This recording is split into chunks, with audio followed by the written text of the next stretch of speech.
Meet Sam and his family. Sam is a 10-year-old boy who was recently diagnosed with autism spectrum disorder, or ASD. For his family, this diagnosis explains Sam's detailed fascination about particular subjects and why he often struggled in social situations. However, this diagnosis didn't explain Sam's difficulties at times with his own emotions and why he often found other people's emotions confusing. These struggles that Sam is showing is difficulties with emotional regulation.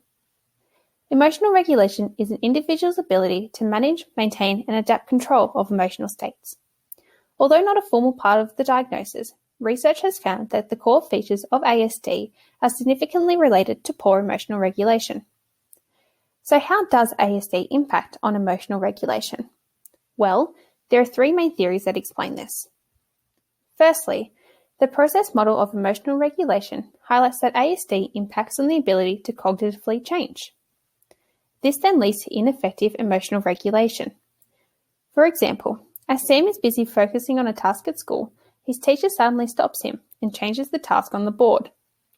Due to the shifting of attention and appraisal of a situation being a challenge for individuals with ASD, it leads to Sam having difficulties in this situation.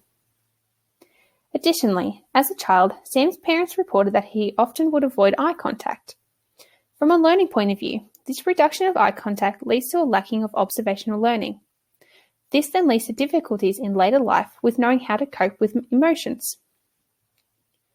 Finally, the biological theory suggests that individuals with ASD have neural differences that impact on downstream emotional regulation impairments.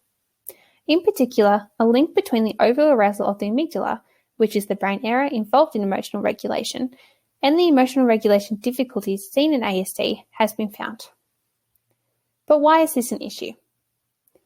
Sam's family has reported that his struggles with emotional regulation have led to difficulties within his day-to-day life.